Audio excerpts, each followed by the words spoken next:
What's three mistakes that people make when they're starting out a podcast? What's some of the things where people go wrong? They think it's about the gear. Hello, and welcome to the Art of Selling Online Courses. We're here to share winning strategies and secret hacks from top performers in the online course industry. My name is John Ainsworth, and today's guest is Dave Jackson. Dave launched the School of Podcasting in 2005. He is OG in the podcasting world. He's inducted into the Podcasting Hall of Fame in 2018. He's the author of the book, Profit from Your Podcast, Proven Strategies to Turn Listeners into a Livelihood. And over the years, he's launched over 30 different podcasts with over 4 million downloads. So today we're going to be talking with Dave about how to grow a podcast. We'll cover how to attract the right listeners, how to grow your audience, including using networking for podcast growth. And we're going to reveal common beginner mistakes and how to avoid them. Now, before we delve into today's interview, I want to take you on a quick and hopefully helpful trip back in time. Do you remember what the highest rated show on MTV was back in 2005? It was The Real World. But the second highest rated show was a series called Pimp My Ride. Do you remember that show? In every episode, they would find some poor soul who was driving a broken down beater of a car. Then during the 30-minute show, they'd take the person's busted up ride and then turn it into a souped up, tricked out dream car. The reason I reference that show is because right now you have the chance to get my team and me to pimp your funnel. This month, we're going to select 10 course creators and we're going to help them go from a broken down funnel that leaks conversions to a tricked out funnel that explodes with sales and profits. So to enter for a chance to win, go to pimpyourfunnel.com and fill out our short questionnaire. If you're selected as one of our 10 winners, my team will record a full video on your course funnel. We'll point out where a simple little tweak or an upgrade is going to bring in more sales and revenue. In 30 minutes or less, we'll show you how to fix the leaks in your funnel so it goes from profit draining to revenue escalating. We normally charge $1,000 for these, but if you win, it's 100% free. So go to pimpyourfunnel.com for a chance to win. Dave, welcome to the show. Glad to be here. You're doing something very well. We'll talk about that later in the show. You did something, and I was like, I see what's going on. All right, cool. But no, I'm very happy to be here. Do you remember Pimp My Ride? I do, vaguely. I can't remember the name of the host, but I always remember, like, you've got this beat up Ford Pinto, and it's just a horrible car. And I'm always like, when they pimp it out, like, does the insurance go up? Are they kind of like, hey, thanks, guys. You just raised my insurance by, 200%. Thanks. Appreciate that. I think most of them sold it afterwards. I don't think they.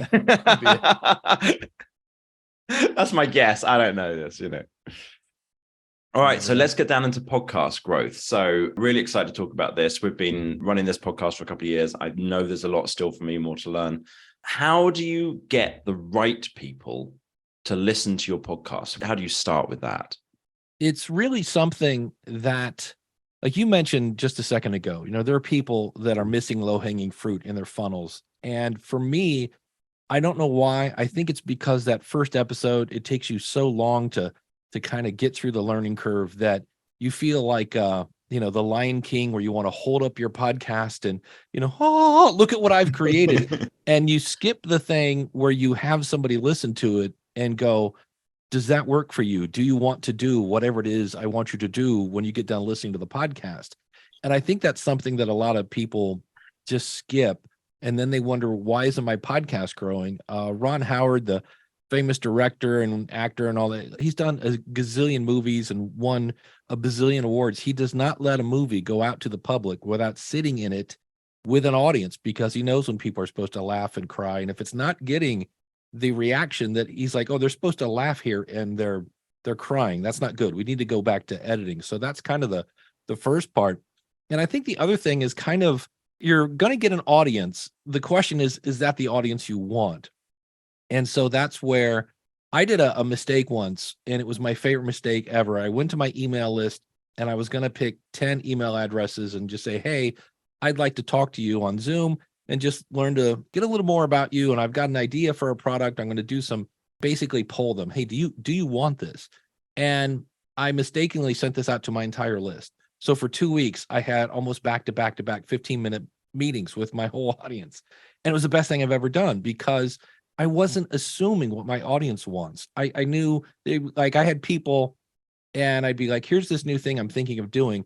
And I didn't have a single person go, wait, is that available now? Like, how much is it? They're all like, yeah, that sounds kind of cool. It's like, that's not really the response I was looking for. So that's part of it, just getting to know your audience. And then in some cases, you get an audience that you weren't expecting. And now when I look at it, I'm in my 50s, and I will occasionally throw out a reference from the late 70s. And consequently, I'm attracting people who know what the heck Fonzie is from Happy Days. When you said Ron Howard, my first thought was not brilliant director. It was Richie. Richie, yeah, exactly. And so I had a friend of mine that said, hey, depending on who you're trying to attract, you might want to lay low on the Waltons references or Richie or, all this other stuff. And I was like, you know what, I do, but that's just kind of, that's what I grew up watching and listening and things like that. I guess I could drop a few, Ed Sheeran and Billie Eilish references if I wanted to. But I also then found out that for me, boomers are people that the kids have grown up. They've got empty nest syndrome. They might want to retire in a few years, and they've got a lot of experience. They're actually pretty cool podcasters once they get them over the mentality of me and technology don't get along. So that's part of it, is either A, if I was like, I'm getting too many boomers, then I would have to kind of tweak things a little bit to make sure it's resonating with the audience that I wanted. But in my case, I was like, these people got money. They've been working for 30 years. They got a little nest egg. Let's go with these people. So I think that's part of it, is knowing who you want to attract and then just getting feedback, because I know a few people that they aimed left. They got an audience that they didn't expect. And they're like, yeah, but can I work with these people? Will they actually do what I want them to do? And they're like, and then they just double down on the audience that they attracted. So it's kind of tricky, because you can do all sorts of research and you have an idea of I'm going to put this out. It's a pizza, and then a bunch of vegans show up and you're like, wait, what? So you're like, all right, well, let's make it a vegan pizza, and off you go. When you're doing that, so you've started to grow that, how do you recommend understanding who your audience is? Do you recommend to everybody, right, do these 15-minute calls? Do you suggest surveys? Do you ask people to email you? Like what kind of ways should people do it? Yeah, there are a couple of things you can do, because obviously if you're just starting out, you don't have an audience. You're like, how can I poll my audience? I don't have one. Definitely make a poll. That's granted, if you don't have an audience, you're not going to get a lot of responses, but there are places you can go. And one of the bad news, the kind of the bad sides of YouTube, is people are brutally honest in the comments. Okay, well, good. Go over and search for your topic on YouTube, find that channel, and then you can sort by the most popular video. Okay, go there. Now look at the comments. And that sometimes will give you great insights into people like, this is the dumbest thing. You didn't talk about so-and-so. Or I'm so glad you did this. So many people should. So you're going to get some honest feedback. There's a lot of that's just like, meh. But you should get some feedback there that you can chew on. And likewise, go to Amazon, search for your topic, find a book, and then you want to look for 1 or 2-star and 4-star reviews, not 1 and 5, because 1's going to be, this book was awful. Okay, thanks, but that's not helpful. And 5 will be best book ever. But 2 will be, I would have given this a 1, but they did talk about such and such.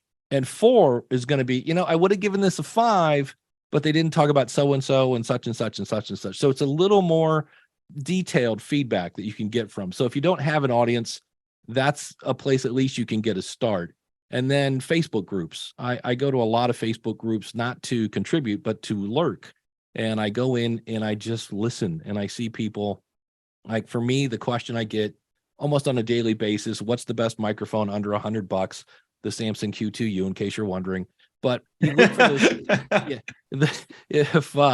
So you look at those questions that come up over and over, or the questions that get a lot of engagement. So sometimes people go to a Facebook group because they want to blast, hey, I'm starting a podcast. And I'm like, no, go there and figure out what's going on. So you can do things in Facebook groups. You always have to look at the rules, because some of them have very, very strict rules on any kind of self-promotion. But I go in and just answer a lot of questions, and then I make my bio available to everybody. Anybody can look at it. And one of those things in my bio, of course, is a link to the School of Podcasting. And I'll go into my stats and I'll see where one of my top referrers is Facebook. So I'm delivering value, and people are like, who is this guy? He's always in here answering questions. It's a trickle, but it works. And then when you get a trickle from Twitter and a trickle from Instagram, then you get your newsletter going. It comes in that way. But those are a couple ways that if you're not sure what your audience wants, you can get some feedback from out in the wild. You got going, you've gone through these YouTube videos, you've you've looked at the comments, you've gone on Amazon, you've read the comments there, you've gone on Facebook groups, you started to get some idea of what kinds of things should be covered for your audience. You started to build an audience. Maybe you've polled them, maybe you've done these 15-minute calls. So you start to get an idea of, okay, who my audience actually is versus what I was expecting. And you either have pivoted slightly or you've gone, right, I'm going to double down on this audience I've got. How do you then start to grow that audience? What some approaches people can take? Yeah, the easiest one is find another podcast like yours and don't look at them as competition, even though technically they are. But so many people think of them in the ways of radio where, hey, we're both on Mondays at 7:30. Well, you're not. You can listen to me on Monday. You can listen to Daniel J. Lewis on Tuesday. You can listen to Ray Ortega on Wednesday. It's time shifted. And so some of my best friends are my quote competition because who else can I geek out about podcasting with? So getting on somebody else's show, or in some cases, I've had people, they're like, hey, why don't we tackle a topic together? We'll record it once and then we'll play it on each of our podcasts. And then we'll say, hey, today from this show, we're having so-and-so, and they'll introduce me. So that way, instead of having two separate episodes, it's one episode that you've kind of co-produced together and then you cross promote. Anytime you can get your content in front of people who already listen to podcasts. So I heard where somebody did a study and it was this super niche job. And they somehow, I'm not sure how they got the addresses of everybody who had that job, and they sent out postcards. And that sounds great, right? It's like, hey, it's right in their mailbox on their house. But the problem is that mailbox may be nowhere near their phone. And unless there's a QR code on it or something like that, right now, the thing that's working the most is somehow getting in front of other podcast listeners because they've already figured out what a podcast is and how to subscribe to one. And that's the other one. I hear people say this all the time. Find me wherever fine podcasts are provided. And what they don't know, and I know this because I work for a podcasting company and their tech support, I work for Libsyn, the search in Apple and Spotify especially, is horrendous. And then people will put the word podcast in their title. And I'm like, I don't go watch, Guardians of the Galaxy movie. No, it's just Guardians of the Galaxy. We know it's a movie. So we don't really need the word podcast in your title. We don't need the word the in your title. And when you do that, you're basically ranking against every other show that has the word podcast. Those are little things you can do to help get found. But the easier thing to do is go to, schoolofpodcasting.com/follow. Okay, it reinforces my brand. And when you go there, you'll see that depending on what kind of device you're on, it will show different buttons. If you're on an iPhone, it's going to show you Apple. If you're on an Android phone, it's going to show Google Podcast, things like that. But that reinforces your brand. And then if people like your show, and they should because it's good, they're going to share that. And that, again, now you've got more links pointing at your website. So that's going to potentially boost your SEO. Same thing with your episodes. To grow them, put them on your website. Some people will use the built-in website from your media host. I'm like, why are you sending all the traffic to those guys? Put it on your website. Plus, with your newsletter, how am I going to get people to sign up for my newsletter? I need to get them to my website. So this is where I'm going to talk about my trip to London. And if you want to see the picture of me almost getting hit by a taxi because I looked the wrong way, check it out. And then I'll give a URL like, I don't know, schoolofpodcasting.com/882, because that's the episode number. And get them there. And then while they're there, now make it easy to subscribe to my newsletter, follow my show. All the magic happens on your website. And so many people are sending traffic either to the wrong place, or B, they're saying, find me. And I'm like, that means you're lost. No, make it easy. Because if you think about a radio back in the day, I mean, if we go way back in the days of Fonzie, right? You had a dial and you had to turn the dial and it would be kind of fuzzy and then it would come in. And then when digital radio came out, you had presets. And that's really when you get that link from Apple and Spotify and Google. Those are presets. People don't have to scan the dial to find your podcast. So just make it whatever your website is, /follow or /subscribe, and then have those links right there so they can click once. Okay, now I'm listening in Overcast or Pocket Cast or Apple or whatever it is. Make it super easy to follow because now they're going to get your content automatically.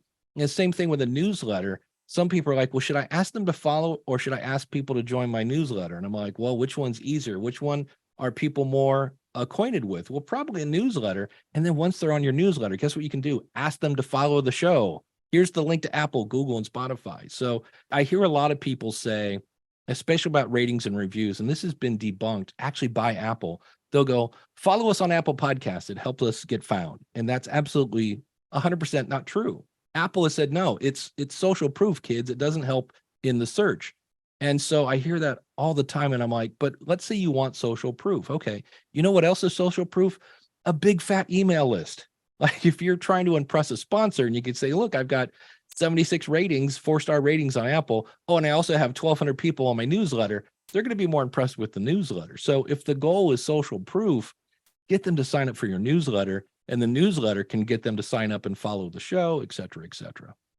Gotcha. Okay. So you mentioned there about getting onto other people's podcasts because that's got podcast listeners already. It's people who are used to listening and maybe doing a kind of co-produced show with somebody. How do you suggest doing that, like outreach to other people in your industry? How do you see it working in terms of that, connecting with other people? I can tell you what doesn't work. We'll flip it a little bit. I get this every day. Hello, I love your show. Okay, well, number one, my name's Dave. Not that I'm a big egomaniac, but I say at the beginning of every show, I love your show. Which one? I have 5. So I already know straight up that you're just spamming me. And then it's going to be all about them. I cured cancer. I invented sliced bread. I'm the captain of a submarine, something that has nothing to do. I had somebody yesterday, big real estate person, sounded like a tremendous LinkedIn bio. And I just emailed them. I said, please tie this into my podcast because I have no idea what this has to do with planning, starting, and growing a podcast. That's what my show's about. I don't do real estate. And I get those all the time because somebody has gone out to Apple. They've scraped their back end. They've got a bunch of emails of podcasters and they just blast them. So what would work is, hey, Dave, I heard on episode whatever, you talked about this subject. I'm a person who has an expertise in this other subject. Have you ever talked about that? And are you currently looking for guests? That's it. I would love to be a guest on a show that's a solo show. I'm like, I've never had a guest on the show. Why are you asking to be that? So I'm here to tell you, spending 3 minutes of research on a show to where you use my name, explain that you've something that proves you listen to the show, you miles apart from everybody else, because everybody else is just grabbing a big database dump, and I call it spray and pray. And so any kind of individualized approach will make you stand out. Now, the bad news is I just said it'll take you maybe 5 minutes to do some quick research. Okay, but you've got a list of 100. That's 500 minutes. And that's where I always say you either pay in one of two currencies, either time or money. And I wish I could recommend because there are plenty of services that can get you on podcasts. And I get those emails every day and they're horrible. So I'm still waiting for somebody who's done the work and done the research to where I go, ooh, if you have any more guests, send them over because you obviously know what my show's about. And it is what it is. It's faster to spray and pray, but is it effective? And I'm like, well, it's up to you. But that would be my suggestion is reach out. And because so many times what I get is it's about them. And a good podcaster is about serving their audience. So when you can say, hey, I see you're talking to so-and-so, here's how my background can serve your audience. It's all about serving their audience. They're not going to be like, this is awesome. I can't wait to introduce you to my audience. And then while you're there, you throw out your website or your book or whatever's going, but make it about their audience, not so much, look at me, I'm so great. And then they have to go, wait, this person has this skill. Does that kind of tie into my audience? I'm not really sure. You need to connect the dots. But if you just make it a no-brainer, hey, here, I know who your audience is, and here's how I can benefit them. That's home run. Nice. Okay, cool. What's 3 mistakes or what's any mistakes that people make when they're starting out a podcast? What's some of the things where people go wrong? They think it's about the gear. This is a $400 SM7B, the Samsung Q2U's behind me. I'm here to tell you it does not sound $400 better. And they just think, oh, if I just had this, if I just had that.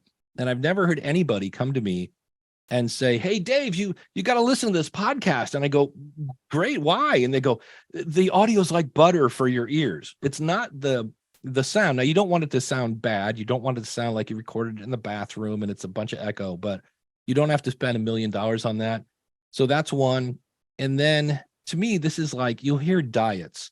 where people go, okay, all you have to do is never eat a carb again. Don't sniff bread, do this, exercise more. And while you're at it, do this, this, and that. And so people try to do a podcast and they're like, okay, I got to be on YouTube. I got to do audio and Instagram and Facebook and Twitter. And they can't, it's like you're going from 0 to 1,000,000. Start with audio. And right now, nobody is saying this. Audio outperforms video. And they go, wait, what? Because YouTube's the second largest search engine. And I'm like, yeah. And Bill Maher came to Libsyn, made a video podcast. We had to twist his arm to put it out as audio. And he's like, whatever, audio schmaudio. He hired a PR firm that only promoted the video, Club Random, that's his show. And the audio outperformed it 10-1. Why? Because there's more places to listen than there are to watch. I can't watch your YouTube channel in the car. I'm busy driving. So start with audio and then go to video. Now, if you've got the bandwidth and you've got the budget and the money, by all means, start with video, because when you start with video, well, now you've got video and audio. If you start with just audio, you can't really turn audio into a video. You kind of can, but I just see a lot of people start off by trying to do everything. And I'm like, well, instead of trying to, you like, this is the podcast I'm going to do. And then you try to squeeze it into your life, look at your life and then go, what kind of podcast can I squeeze into that? So when you find out that, hey, that first episode took 10 hours to do an hour-long podcast, do you have 10 hours a week to do that? And if you go, well, no, I got the kids and soccer practice. I'm like, okay, could you do it every other week? Probably. Okay, well, then that's your schedule. So I see people set unrealistic expectations. So that's the second one.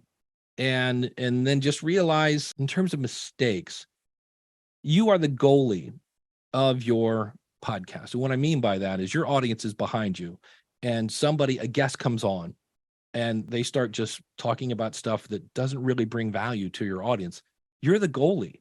There are movie editors, there are book editors, there are newspaper editors, et cetera, et cetera. Edit your podcast.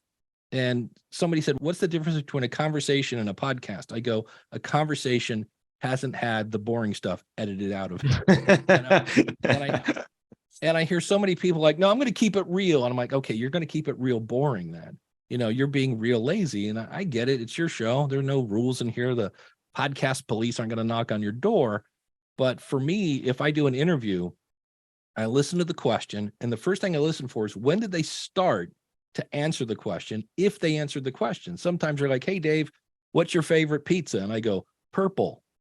Okay, well, I answered your question, but I didn't answer your question.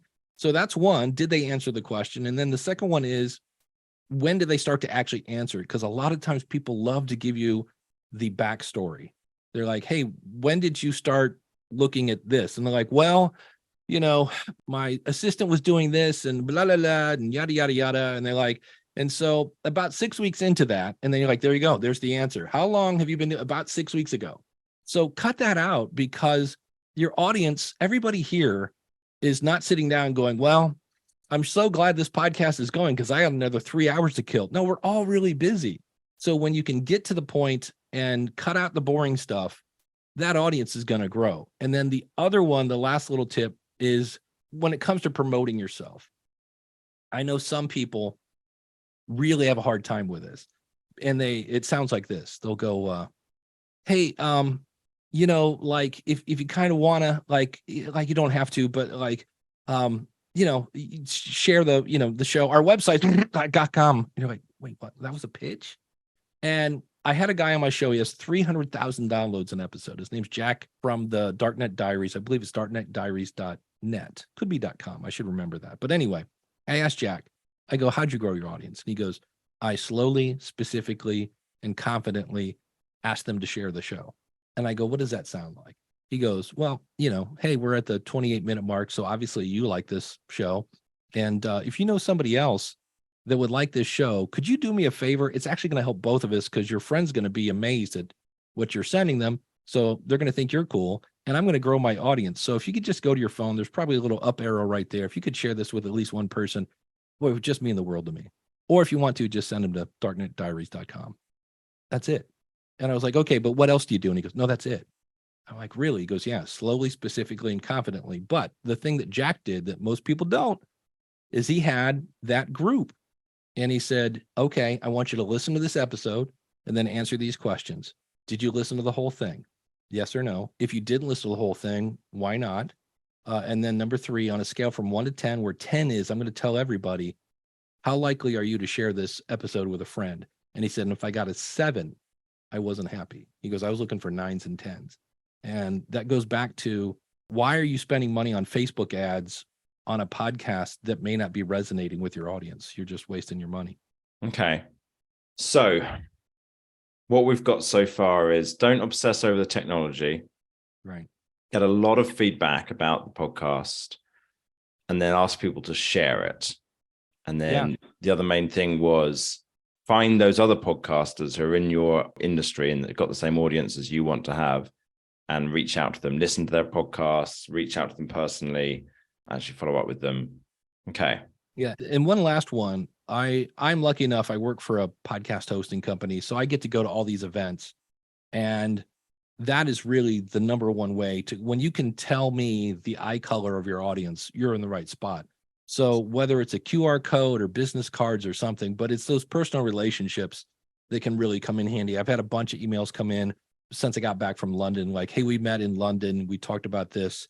And so that is just something, for whatever reason, that person-to-person contact seems to spark things that you can't get on a Zoom meeting. But if you can get to an event about your subject, whatever it is, definitely go.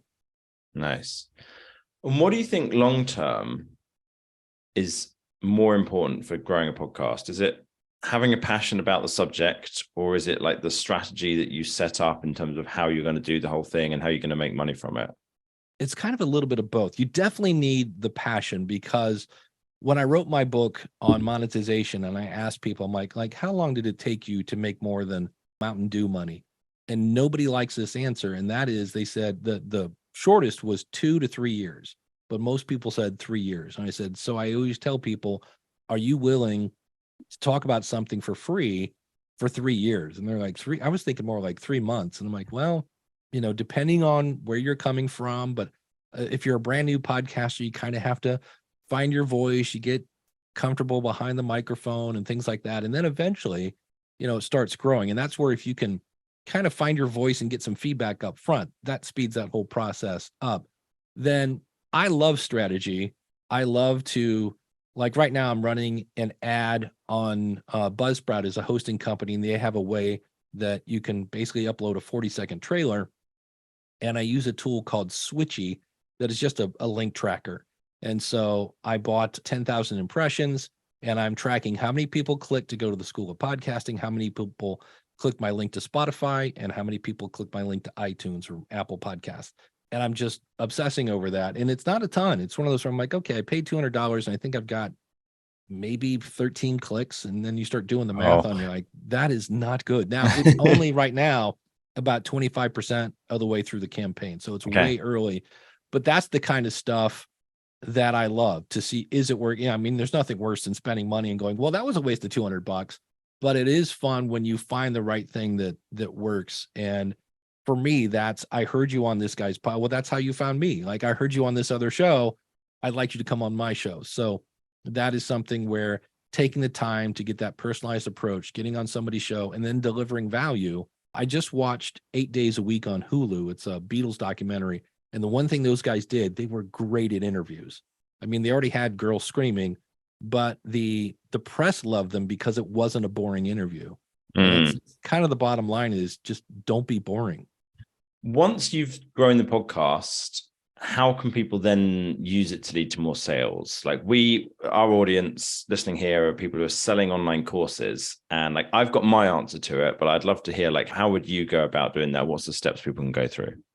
The one I see people using a lot, and if it's done properly, works, and that is bring on one of your students, because there's nothing better than, somebody kind of giving you a testimonial without making it sound like a giant ad. So when you can say, you were thinking of launching a membership site or whatever it is, whatever skill you're selling, you went, what were you like before the course? And then how was the course? What were the things you maybe had to saw them as a hurdle and you had to overcome, et cetera, et cetera. And then what's it like afterwards? If you can throw in some lessons there, knowing again that, hey, my audience struggles with this. How did this person overcome that? Oh, now they might be going, I'm going to have to try that. So I've seen people do that a lot. The other thing that a podcast really comes in handy for is networking. There are people that I have spoken to that I have no business speaking with. My very first podcast was for musicians, and I got to speak to all these people I grew up listening to, like the drummer of Ozzy Osbourne and the bass player and blah, blah, blah. And to me, that was like amazing because I grew up listening to these people. And all I had to say was, I'm doing a podcast. Now, back in 2005, it was, what's a podcast? And you had to explain, it's like an internet radio show. But there are people that you can talk to that if you said, hey, can I take you to lunch sometime and just pick your brain? They'd be like, get out of here, kid, you bother me. But if you say, oh, great, wise person, I have an audience who needs your intelligence. Would you like to come share it? They're like, sure, what day's available? So networking is a great way to do that. And then that networking can lead to, in my case, speaking opportunities. I remember once I've had Pat Flynn on my show from Smart Passive Income. I've known Pat for years. At one point, I was running a podcast conference and he came and spoke. So I knew Pat from that. And I was at an event and Michael Stelzner from Social Media Marketing World came up to talk to Pat. And we just had a conversation. And when I got home, Mike said, hey, would you like to come speak at Social Media Marketing World? So it's just those little things where it's not like a giant just mound of opportunities fall in your lap. It's this person led to that, which led to this, which led to this. And so things like that. So it's just a matter of just keeping doing it. People say, like, Dave, how did you accomplish so much? I said, I've been doing it 18 years and I didn't quit. And then I mentioned networking. The other thing that can really help is doing a solo show. And I know a lot of people are like, I feel really weird talking to the wall. And I'm like, so don't talk to the wall. Again, go back, figure out who your audience is. And I just picture this invisible person sitting right there across the table from me. And I'm excited to tell them about this new thing. I was just in London. I saw this thing called 11 Labs. It's really spooky, et cetera, et cetera. And I talked to one person. I do not do the YouTube, hey guys, on today's show, nope. I'd say, hey, thank you so much for tuning in. I'm so glad you're here. And it's a subtle difference. But when I hear people, if I meet them at a show, they'll be like, I always kind of feel like you're just talking to me. And I go, it's because I am. So that's another little trick that just builds that kind of connection. And I mentioned earlier about connecting with kind of your past. Anytime you can make a point with a personal story. So when I was growing up, Muhammad Ali was the champ forever. And I later read books on him and he stood up for his beliefs and he, lost his title and all sorts of crazy stuff. The guy that had convictions and did not sway from them. So he's so much more than a boxer. And when he died, I was kind of like, oh man, that was one of my heroes. So I did an episode on podcasting, but I shared my love of Muhammad Ali. And I'm like, here are some things that you can learn about podcasting from Muhammad Ali. Number one, way talented. Number two, always promoting. Number three, totally unique. And I just went down the list. And when that episode went out, I had people email me and they're like, hey, he was my champ too, Dave. And I'd be like, hey, thanks so much for listening. What would you like to hear in future episodes of the podcast? So anytime anybody emails me, the thing I'm going to fire back at them, thanks so much for listening. What would you like to hear in the podcast? Or what would you not like to hear in the podcast? Because now I've got a conversation going. And that's where, again, I go back to newsletters versus ratings and reviews. Not that ratings and reviews are bad. I just think getting a conversation going is so much more important. Nice. Well, that was amazing. I've learned a lot for definite. I hope if you are listening, then you have learned a lot too in terms of how you might be able to grow your podcast in future. And if people heard this and they want some more of your wisdom, where should they go? What's the website or books, or what should they go check out? Yeah, everything is out at schoolofpodcasting.com. If you want to see everything from Dave, I do have one website that has a bunch of links, and that's powerofpodcasting.com. Nice. Schoolofpodcasting.com and powerofpodcasting.com. Perfect. If you found this interview useful and you want to get future episodes, please subscribe at datadrivenmarketing.co/podcast, where we've got all the links. Thanks so much, Dave, for coming on today. And thanks so much to you for listening. Oh, thank you. It was awesome.